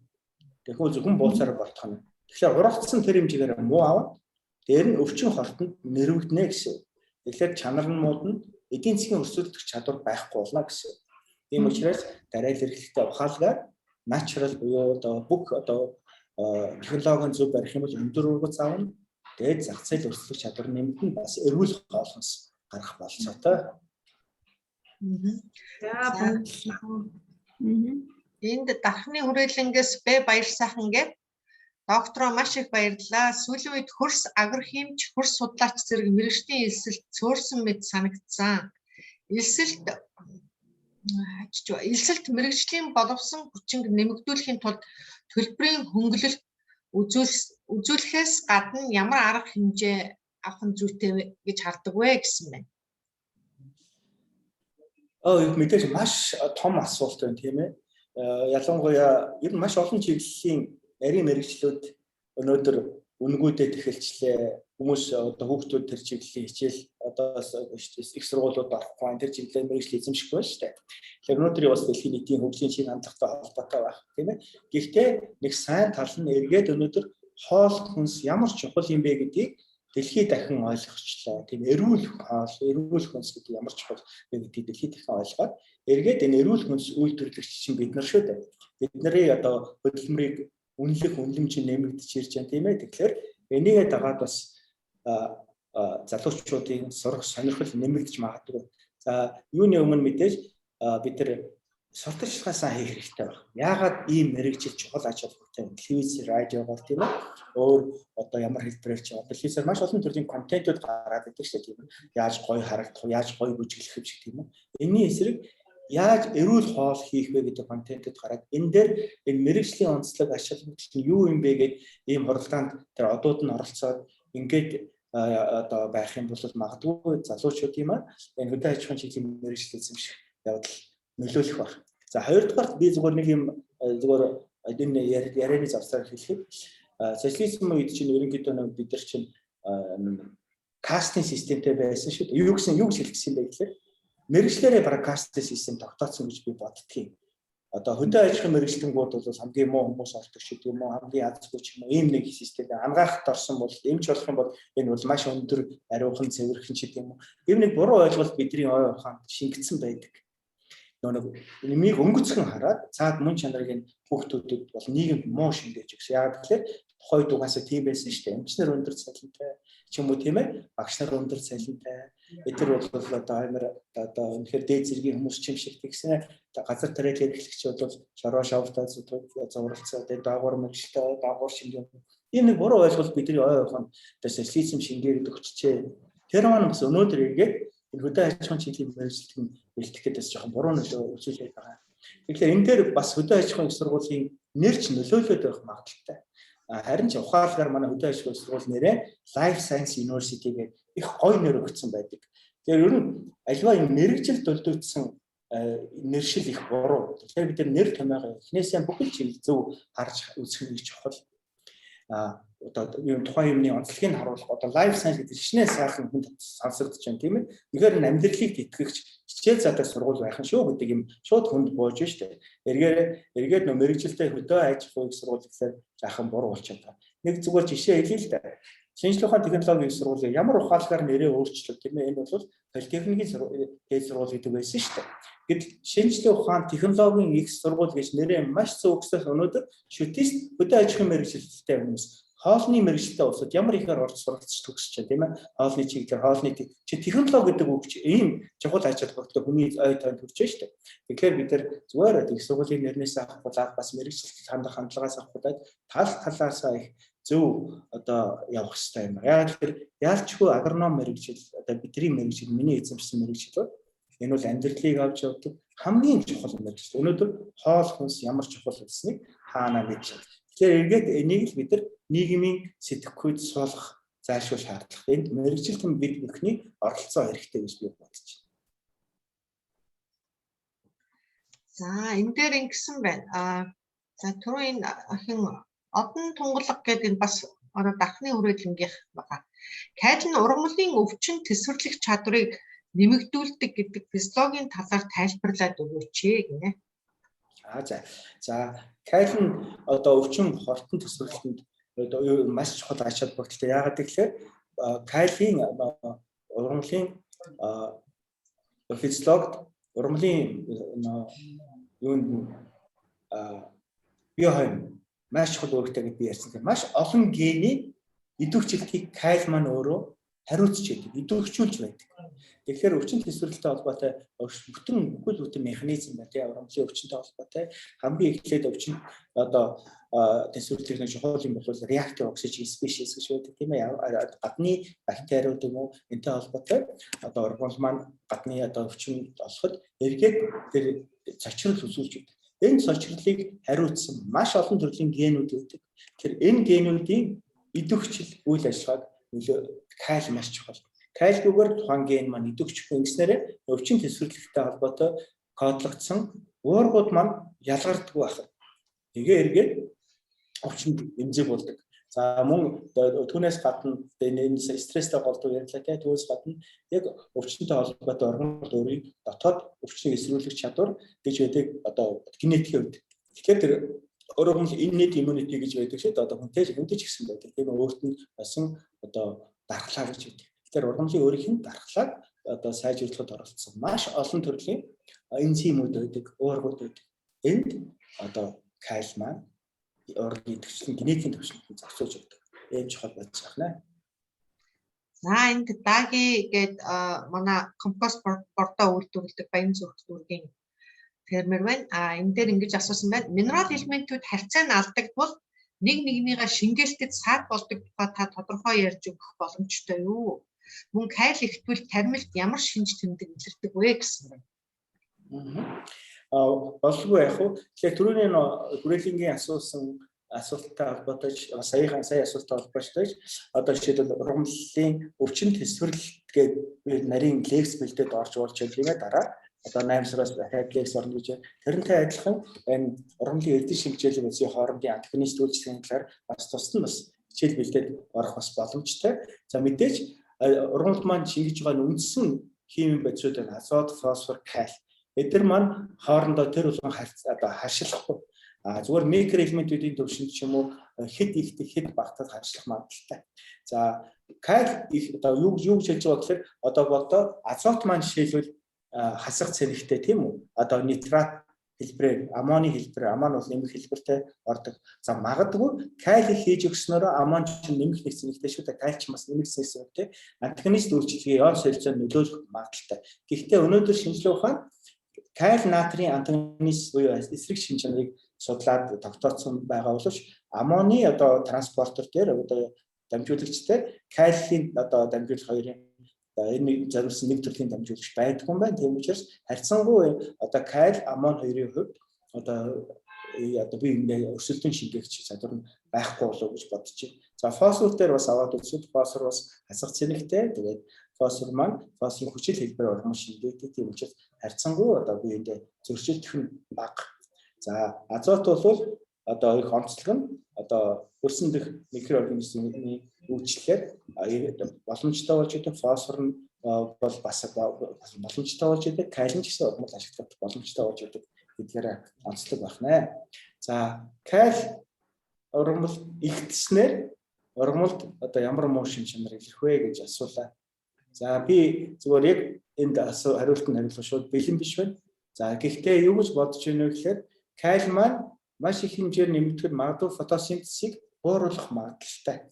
Фотосинтез гарч ирж байгаа бүтээгдэхүүн болох ATP гэж бид түрүү ярьлаа шүү дээ. Аденосин трифосфатын язгарлын бууруулна.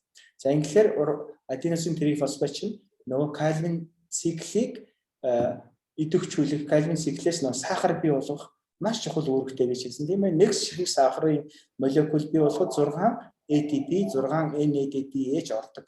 Тэгэхээр ATP ялгарлалтанд нь калий маш чухал нөлөөтэй.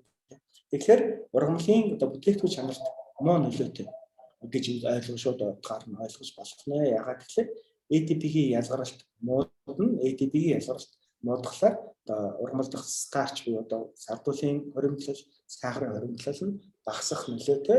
За мэдээж ургамлын дотоод бие хоримын бүтцэн муудахлаар ургамал маань өвчин холтод эсвэл эмзэг болно. Ган хүйтэнд эмзэг болох ийм магадлалтай байх нэ.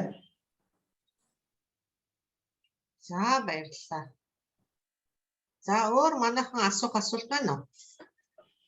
Түрүүн тэр фосфорын илтгэл ороогүй байх гэсэн сайт дээр би шалгаатгах хэрв бүдэг юм уу юу сайн яагааг бол би дахиад юу тавьчих постигээ тавьчих. За Кайлийн сэнүүн энэ дээр бас нэг нэмээд хэлээ юу вэ гэхээр хүмүүс асуултаа бэлтгэж байгаараа. За Кайлийн хувьд яг нөө ургамлынхаа үндсэндээ төгөөлж хийж өгсөн илүү ач холбогдолтой гэж хэлсэн тийм усан тодлон шинжилгээ учраас ургамлын үндсэндээ шингээж одоо ойролцоо хийж өгвөл илүү ач холбогдолтой. Яагаад гэхээр одоо Кайл маань хөрсөнд ургамал шингээх дэлбэр бага байдаг учраас Кайл ихсэн тохиолдолд хог ургамал бол бас дагаад ургах их хэмжээр ургах нөхцөлтэй. Тийм учраас ургамалтаа зориулж бодож байгаа учраас айлхаар үндсэнд төгөөлж өгөх нь илүү ач холбогдолтой гэдгийг бас дахин сануулад хэлчихье. Нэлийн хүйтэн цацснаас илүү ургамал руугаа төхүүлж өгвөл илүү сайн байх нэ. За энэ дээр баяр сайхан дахиад асуусан байна. Услахаатай тариаланд ургамалд хялбар ашиглагдах кайлийн хэлбэр, хялбар биш ашиглагдах кайлийн хэлбэрч шилжснээр кайлийн бодисын дутагдалт орох магадлалтай гэж ойлгож болов уу гинэ. Харьцангуй гайгүй байх. Сая хичээл дээрээс ингээд төлөвлөс санахад тийм ээ Кайл маань одоо нэгэн бордогоор өгсөн тохиолдолд усанд маш их шингэдэг. Одоо уусамтгай. Усанд уусамтгай Кайл нь ургамал хурдан авдаг учраас харьцангуй нөгөө хөдөлгөөнгүй хэлбэр шилжих нь бага. Магадгүй услахаагүй тариаланд, дуурай тариаланд тийм ээ. Магадгүй нөгөө өгсөн Кайл маань ургамал ашиглагдахсаар байл эргээд нөгөө шаварлах хөрсний нөгөө шингээгдэх гадаргууд нь нэгдснээрээ шавар маань голдуу хасах сэнэгтэй маш хүчтэй хасах сэнэгтэй шүү дээ. Эргээд хөдөлгөөнгүй хэлбэр шингэждэг. Ингээр харин эргээд ургамал ашиглах хэлбэр нь багасах нь. Тэгэхээр Кайл хийж байгаа тохиолдолд аль болохоор услахаатай хийвэл илүү сайн байх нэ. Эсвэл бороо октуулж Кайлаа бортож өгөх илүү сайн байх. За өөр асуулт байна уу? За баярлалаа асуулт асуусан улсуудтай.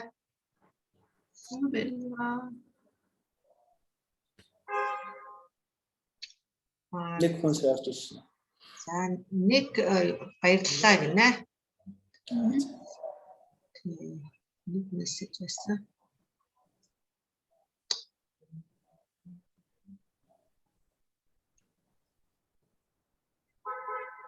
За өнөөдрийн манай ихтгэл лекц бол маш сайхан харилцан уялдаатай асуулт хариултын шин чанартай явагдаж байна. Тэгээд түрүүн их Алтанбаатар доктор дараагийн ихтгэл маань хойшлогдоод 8 сар юм уу эсвэл 10 сар тавигдъя гэж байгаа. Дараагийн ихтгэл нь болохоор азат фосфор калием нөлөө гэдэг. Тэр нь одоо ургамалд ямар ач холбогдол вэ? Дараагийн бичил элемент бусад азот фосфор калиас босдно. Бусад элемент. Азот фосфор калиа орсон. Зөв тийм байна. Тийм байна. Тэг бусад элементүүдийг. Тий энэ нь ингээд хойшлогдоод дараагийн 7 сард бид нар юу завсарлаж байгаа. Тэгээд 8 сар, 9 сар гээд тэгээ ер нь их идэвхтэй болсон үе 10 сар, 11 сарын үед тариалалтын дараа бас дараагийн цуврал шинэ ихтгэлүүдэд тавья гэж ярилцсан. Алтанбаатар докторийн бас зав чөлөөгийг харж агаад. Тий. За оюутнууд асуусан. Би нэг асуулт асуух гэсэн энэ за том Улаанбуудаа энэ төр үр тарианы талбайд бол яг юу лээ бордооны хит хэрэглээ гэдэг нь харьцангуй бага байх гэж бодож байна. Ялангуяа манай орны төвшөнд зүгээр нөгөө нэг хүмүүс яагаад эрдэс бордооноос жоохон татгалзах органик бордоо гэж яриад байна уу гэхээр яг л нөгөө уламжлалт нэг ойлголтын хятадд маш их борддсон байлээ. Тэгээд зүгээр нэг баахан одоо тий том хэмжээний үр жимстэй. Гэхдээ яг тэр чанартаа одоо юу гэдэг тэр нөгөө шимт хижээл сайтай бодисод байх магадлалтай гэдэг нэг тийм уламжлалт ойлголт. Тэгэхээр тэр сэтгэлгээгээр илүү бордоонд бас нэг тэгж хандаад идэг болов уу гэж боддгийн. Гэхдээ яг энэтэй уялдуулаад бага хэмжээний талбайд одоо хүнсний ногоо ялангуяа тарьж байгаа тариаланчдын хувьд бол фермерүүдийн хувьд бол бордоо хэрэглэх магадлал бас их байдаг байж магадгүй. Одоо тэгээд бас бордооны нөгөө юунд сар юуч бас их байдсан байна. Тэгэхээр миний хувьд бол яг нөгөө ургамал хамгааллын бодисын нөгөө резидүү тий үлдэгдлийн чиглэлээр яг лабораториар ерөнхийдөө нэг тэр чиглэлээр явуулъя гэсэн тийм төлөвлөгөөтэй байгаа. Энэтэй холбогдуулаад яг энэ бордооны хит хэрэглээг одоо юу гэдгийг хянах тий лабораторийн аргаар хянах тэр тал дээр ер нь яаж шинжилгээ энд би бол тэрийг нэг мэдэхгүй л дээ. Тийм учраас тэр тал дээр ер нь яг хит хэрэглээ нь үнэхээр хүний одоо нөгөө food safety хүнсний аюулгүй байдлын талаас асуудал болдгоо нэг тийм асуудал байдгүй юу, зүгээр л одоо хит хэрэглэнээс болоод ургамал маань өөрөө ургах чадвар инээ тэр нь болохоос биш нэг хүн тэрийг идлээгээд байхтар асуудал хүний эрүүл мэндэд тохирол учруулах талаар юм асуудал байхгүй. Тэгэхээр нэг шинжилгээ энэ тал дээр яриад байх шаардлагагүй гэдэг юм болов уу? Тийм бас л чухал асуудал. Миний бодлоор бол одоо харин харьцангуй бид нар нэг талбайн гэрчилгээ гэдэг юм өгөөд эхэлж байгаа баг. Тэгэхээр бараагтаа тэр нь хурж яндаа мэдэхгүй байна. Өөрөлдвөл тариалан хүн бол жилийн удаа хөрсөө шинжилүүлсэн байх хэрэгтэй. Энэ дээр нь бид нар бас хяналт тавьж бас болох юм. Яагаад гэхээр тариалан хүндээ ч гэсэн хэрэгтэй тийм ээ. Тариалтын өмнө хөрсөө шинжилүүлээд байна гэдэг маань иргэшил тариалангаа тарихад ахаад хөрсөө шинжилүүлэхэд мэдэн жилд одоо хэрэгцээг их бага хөрсөн дэх нэг ялангуяа нэрсбэс хэмжээ хэрэгцээг өөрчлөгдсөн бай гэдэг нь анзаарагдах байх. Хоёрдугаар одоо энэ азот фосфор калигийн одоо бордооны хэлбэр нь одоо хүнд өмнөх айхтархаар биш бага хэмжээгээр одоо хахад одоо бусад гербицид ч юм уу бусад одоо фотохимикал гэж ярьдаг тийм ээ. Тийм бодисуудыг бол харьцангуй хүнд хор нөлөө харьцангуй багатай байдаг. Зүгээр харин эсрэгээр би юу хэлэх вэ гэхээр мэдээж тарим ургамлаа одоо шинжилж үзээд чинь дотор нь ашиглагдсан химийн нэгдэл хэлбэрээр уургатай нэгдсэн хэлбэрээр байхаас эрдэс хэлбэрээр одоо ургамал байхгүй нь шүү дээ. Бид нар ургамлын махлаг эдийн одоо хүнсэнд хэрэглэх учраас одоо ямар нэгэн хими одоо азот фосфор зориулсан шинжилгээр нь илэрхгүй байх гэж би бодож байна.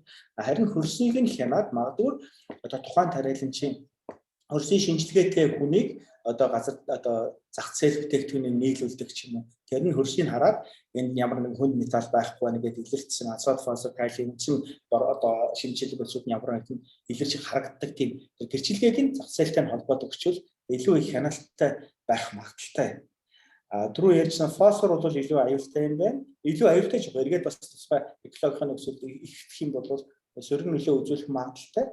Калиевд бол харьцангуй одоо байгальд ээлтэй ээлтүүд сөрөг нөлөөл байх. Угаасаа хөрсөндөө хөдөлгөөн хэлбэртэй орчоод байж байгаа учраас эргээд ургамал илүү хэмжээгээр авахгүй гэсэн өөрийнхөө хэрэгцээ гэсэн. Тийм учраас харьцангуй гайгүй байх гэж бодож байна. Азот бол тэр дэгдээд гараа явждаг учраас азотын хувьд санаа зовхон арай харьцангуй бага. Фосфор бол дэгддэггүй микроорганизм бас аталдаг боловч илүү их фосфор нь өсний усыг дохирдуулахад жаахан монолит. Баярлалаа. Баярлалаа. За өөр асуулт байна уу? Манайхан өшөө нэмж орж ирж байна. Асуулт байвал амжаад сайхан асуучаарай. Алтанбаатар докторыг одоо ингээд ихтгэл нь хойшилж ийн гэсэн чинь бүгдээрээ шуугаад ороод ирлээ шүү дээ. Юу нэмэгдсэн гэж юу? Тий. Тэгвэл уртгийн ихтгэл зарим байхгүй байгаа юм шиг. Өнөөдөр ихтгэлтэйгээ нэг шалгаа өгчихгүй байна тийм үү? Тэгээ би фосфорын ихтгэл юу тэрийг яах. Эхний ихтгэл бол орцсон байсан. Азотын ихтгэл бол орцсон байсан. Фосфорыг би юу яасан. Манай IT-ийн залуу бас корона болцсон гэдэг дэмжлэг төвцсөн. Тэгээд бас юу байгаагүй болов гэж бодоод байж байна. За өөр асуулт байна уу манайхаа?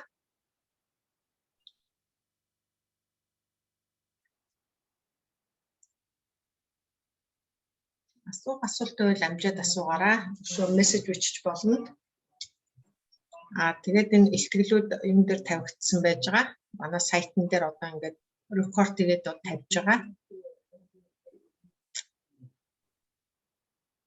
За асуулт байхгүй болвол гарын авлага гаргах уу гинэ? Гарын авлага гаргах уу гинэ? Миний бодлоор бол гарын авлага гэхээс илүү нэрийн зүгээр би санаж ирсэнгүй юу гаргах юм? Тавхимал. Энэ дөрвөн хэрэгцээрээ тийм ээ? Тавхимал гаргавал тий. Гарын авлага гэхээр миний одоо баярсагнаа асууж байгаагаар зүгээр одоо энэ слайдуудаа хэвлэхүүл гэж асууж байгаа тийм ээ. Тэгэхээр слайдуудаа хэвлэж болно л да. Тэгэхээр хүнд бас ойлгомжгүй байх нь зөвхөн нэг зоргон хэлбэртэй байгаа учраас бичиг нь баг. Тэгэхээр бичээд тийм тогтмол маягаар, ном маягаар ургамал шаардлага шимжээний байцууд ч гэдэг юм тийм үү. Ингэж гаргаж бас болох юм. Гэхдээ санхүүж үзэгч нь хэмбэлээ бөмбөд. За өөрөө гараад зарвал мөнгө олсон болов. Бөмбөд. Манай тэрэгчтэй холбоос гаргах юм болов. Тий, манай холбооных бас тий гарын авлага янз бүрийн юунууд зөвлөхүүдтэйгээ нийлж байгаа, өшөө бас нэгдэмтэйгээ нийлж байгаа гарын авлага төр тогтмол ер нь бэлдэж гаргая. Би нэг гарын авлагыг буруу ойлгоод байж магадгүй шүү. Гарын авлага гэдгийг би шууд хайнд аут гэж ойлгоод хүмүүс чинь лекс тавтаа нэг урьдчилан хайнд аут өгдөө шүү дээ. Жохон нэг слайдуудаараа тэрийг асуусан байх гэж бодсон шүү. Тэгэхээр би илүү брошюр маягаар одоо тогтмол маягаар жижигхэн ном маягаар ч юм уу ингээд гарах боломжтой болов баг сайхан санаа байна одоо тийм ээ нэг нь бас жоохон хүнд өгөх лекц маягаар бэлдсэн учраас энийг сайхан сэрүүлээд биччихвэл болохгүй юм бол надад хаалгал. Баяр сайхан яг үнд лавлаад ясмын оюутан сурагч тариаланч нарт зориулсан энгийн үг хэлдэг тий ном тогтмол гэх тий ном тогтмол тогтмол маягаар тий энэ дөрвөн лекцээ нэгтгэе тийм ээ яагаад болохгүй гэж болно. Сайхан санаа гаргасан баярлалаа.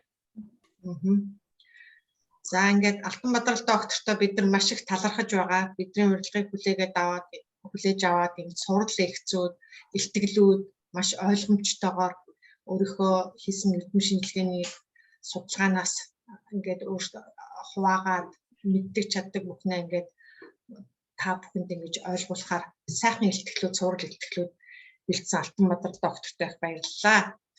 Тэгээд дараагийн илтгэлүүд нь ер нь ингээд манай сургалтууд бол үргэлжлээд явна. Тэгээд ерөнхийдөө тариаланчдын тариа хураалтын дараа 10-11 сарын үед тэгээд ямар нэгэн байдлаар Алтанбаатар докторыг бас өрий гэж бодож байна. Сурал илтгэлүүд мөн судалгаа хийсэн олон судалгаа хийсэн байгаа. Тэгээд судалгааныхаа чиглэлээр бас ярилцж болно. Та бүхэн бас тэгээд одоо та бүхэн сонирхвол судалгаатай холбоотойгоор би ургамлын гербицидийн хэрэглээний талаар лекц орж болж байна. Гербицидтэй холбоотой ургамлын гэрлийн харилцан үйлчлэлийн талаар лекц орж болж байна.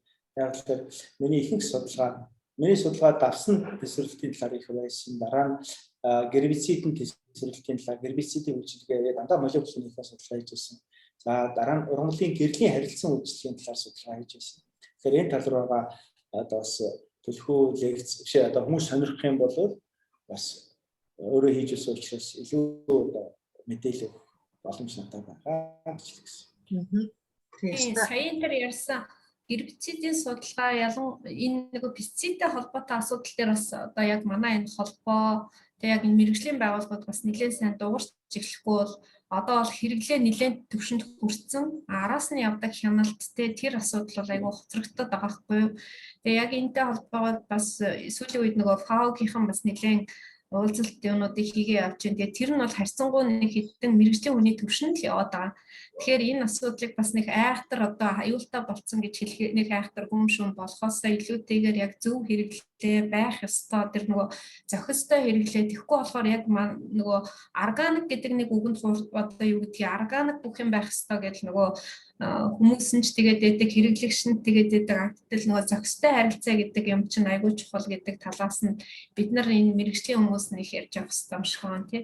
Тэгээ яг би бас холбооныхонтойгоо бас яриад яг ялангуяа ийм нөгөө одоо мэрэгжлийн биш хүмүүс тий асуудлыг ингээ ойлгох төвшинний яриаг энэ түрүүний Алтанбаатар докторын ярьсан тэр нөгөө одоо инфлюенсер болцсон тий одоо нэлээд тэр хүмүүсийн аюулгүй байдлын трийг хөтлөөд явуулдаг одоо зүгээр л сурвалжлагч залуучууд байгаа хгүй. Тэгээд тэд нар чинь нөгөө нэг энэ айгүй итгэвтэй хүчтэй болцсон. Тэгээд тэдний дуу хоолойч бас айгүй их сонсдог. Тэгэхээр энэ хүмүүстэй бас яг энэ мэрэгжлийн хүмүүс нь яаж хамтарч ажиллаж бас тэднэрт бас нэг тийм шинжлэх ухааны тий юутай мэдээлэл өгөх тал дээр бас бид нар холбоход бас жоохон ажиллах хэрэгтэй болов гэж би бас ерөнхийдөө нэг тэгж бодоод байгаа. Тэгээд тэн дээр бас бид нар хамтарч ажиллаж болох байх тий.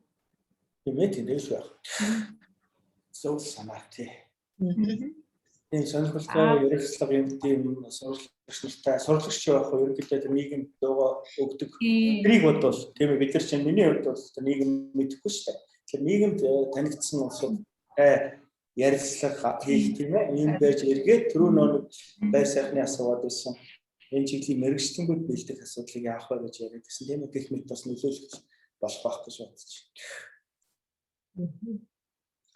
За баярлалаа. Өнөөдөр их маш сайхан эрчимтэй өгөөчтэй ихтгэл лекц ярилцлага болж байна. За өөр манайхан асуулт байна уу? Би бол нэг цагаа яарахгүй бас Алтанбаатар докторыг нэг ингээд цагаа гаргаад ороод ирсэн дээр бас асуулт байвал асуух гэж бодоод бас цагаа их тавиу байгаа.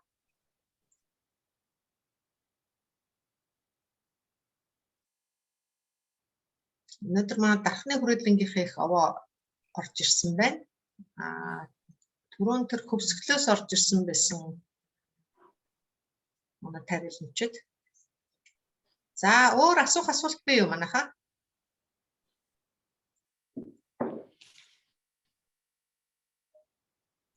За асуулт байхгүй бол өнөөдрийнхөө ихтгэлийг ингээ өндөрлөх үү? За тийм. За сайхан ихтгэл тавьсан Алтанбаатар доктортой баярлалаа. Алтанбаатар доктор маань Азийн хөгжлийн банкны олон улсын зөвлөх хийдэг юм хүн байгаа. Их шахуу цаг нар шахуу байдаг. Энэ удаад цаг заваа гаргаад бидэрт ингээд 3 цуврал ихтгэл тавьсан. Дараагийнхаа ихтгэлүүдийг тавихаар сая өөрөө сэдвээ санаагаа хэллээ. Тэгээд дараагийнхаа ихтгэлүүдэд бас урьж оролцуулна. Та бүхэн идэвхтэй оролцоорой. Өнөөдөр сайхан асуулт асуусан оролцогч нартай их баярлалаа. За ингээд энэ 7 хоногийн амралтын өдрийг идэвхтэй сайхан өнгөрүүлээрэй. За баяртай. За баярлалаа. Баярлалаа. Баярлалаа. Баярлалаа. За баярлалаа.